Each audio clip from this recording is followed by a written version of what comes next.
আসসালামু আলাইকুম এভরিওয়ান। আজকে আমরা গিয়েছিলাম ইফতার কিনতে ঢাকার চকবাজারে। এটা হলো পুরান ঢাকা চকবাজারে ইফতার বাজার। এখানে সব ধরনের আইটেম পাওয়া যায়, মোগল আমল থেকে শুরু করে এই পর্যন্ত। এইখানে প্রতি বছর ইফতার বসে। এটা কিন্তু অনেক পুরাতন ফেমাস ইফতার বাজার চকবাজারে। এটা বাংলাদেশের সবাই চিনে এই জায়গাটা। ঢাকার বাইরের থেকে অনেকেই এসে এখান থেকে ইফতার কিনে নিয়ে যায়। আমি কিন্তু প্রতি বছর এখানে একবার হলেও যাই, আমার অনেক ভালো লাগে। কিন্তু এখানে অনেক ভিড় থাকে, এমন কোনো আইটেম নাই যে এখানে পাওয়া যায় না। আস্ত খাসির run, chicken fry, beef, mutton সব কিছু এখানে পাওয়া যায়।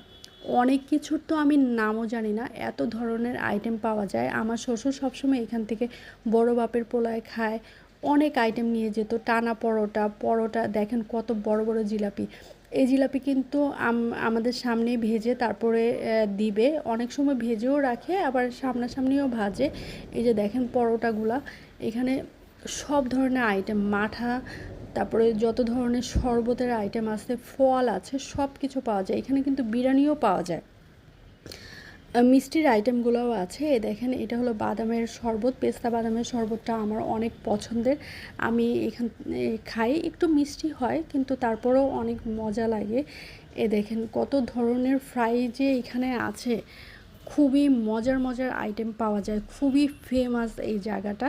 আমরা সবসময় এখান থেকে কেনাকাটা করি, অনেকেই কেনে, সবাই চেনে যে এটা পুরান ঢাকার ফেমাস একটা জায়গা ইফতার কেনার জন্য। অন্য জায়গার থেকে তো মানুষ কিনেই, এইখানটা খুব ভালো। আর এইখানে দেখেন তরমুজ দিয়ে মহব্বতের শরবত বানানো হচ্ছে। সব কিছুই পাওয়া যায়, খেজুর থেকে শুরু করে মানে কি না